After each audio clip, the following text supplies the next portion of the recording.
been a busy year for you, man. You opened up this beautiful facility here in Mays Landing, New Jersey. You also received your black belt, and that was an amazing experience to be witness of. Most of your students were there to witness that. You got the belt placed on you by Professor Hobson Mora himself out in PA, Professor Morris's dojo. What an amazing experience. Talk about that initial experience of receiving your black belt and the journey of 15 years in jiu-jitsu to finally reach that pinnacle of being a black belt placed on you. Talk about that experience. Man, I'll get a little goosebumps just going back to that day. So it was not easy.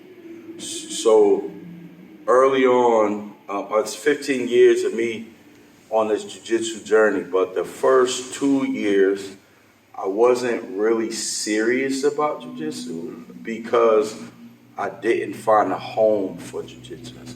You understand? So, so the first 2 years, I wasn't with Master Hobson. I came across different gentlemen who were trying to turn me on to jiu-jitsu, who were a part of other associations. Blue belts, one guy was a purple belt, and they had little spots that they were doing jiu-jitsu out of. And so I would go by, get together with the guys, and the movements were always cool movements, the movements was always cool in itself.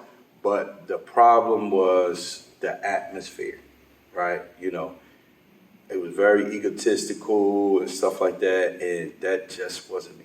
And now, when I started to dabble, I'll say, in the beginning in jiu-jitsu, I already held several black belts in my other arts. Right. So I wasn't new to this martial art life, I'm from Newark, New Jersey. I grew up in the street. Martial arts wasn't for me to learn how to defend myself. I've been fighting my whole life. So I can already handle myself. I wrestled, I boxed, you know what I mean? So, that wasn't that for me. So I needed something. I needed that attitude. I needed the atmosphere that was going to help continue to squash a super hyper aggressive fire that I had to have due to my upbringing at the town I came from. So, and these gentlemen just wasn't like that. Then my niece was training, and she never stuck with anything, but she was training jiu-jitsu, and she was training with Professor Jose Tabora for Bullpen. He had a school in EHT area, and great jiu-jitsu, exquisite jiu-jitsu, funny guy. He was hard though, right? So he hard training, man. You go in there, you putting in work, and if you not really putting in no work, you just better not go, right? So, but when I met the gentleman and I saw her working, and you talk, it seemed like a fun environment. Hard work, hard nosed, because he's focused on MMA. So it was a straight hard nosed gym, and that was cool. I was down with that. And so he invited me to train with his guys a little bit. So I was training with his guys a little bit, getting out there early morning, in the evenings, whatever. I'm still teaching and running my instructor school. And then there was a seminar coming up. So I'm liking the atmosphere. I'm a little bit more so.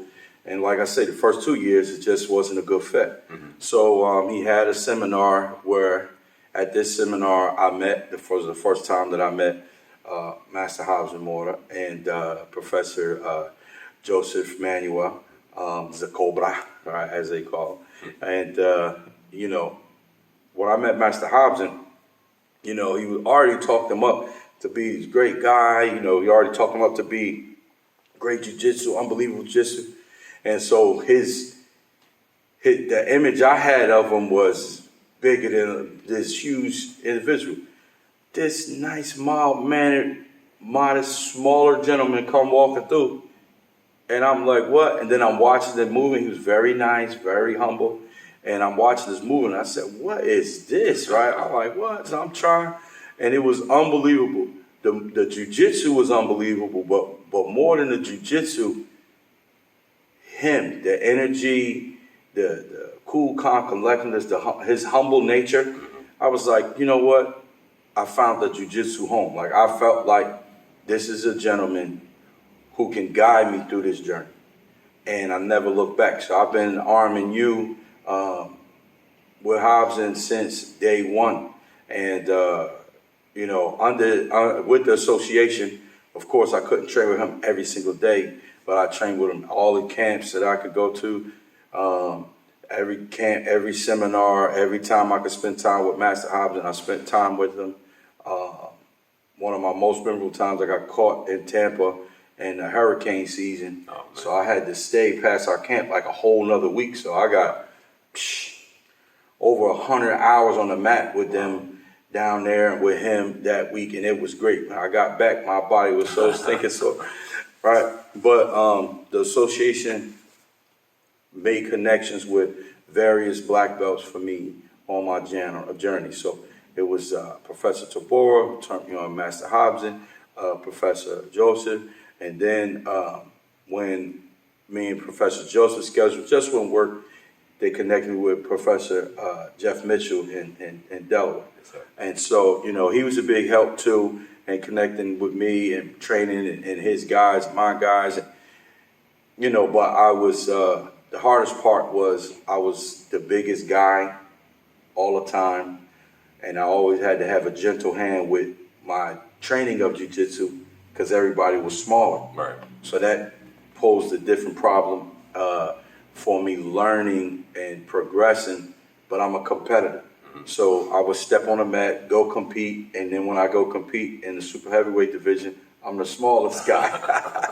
Everybody else is huge, 6'5", you know, 310 pounds, whatever like that. And but it was a great experience, you know. So that's been my journey with the jiu-jitsu, and to receive my black belt after 15 years of the journey.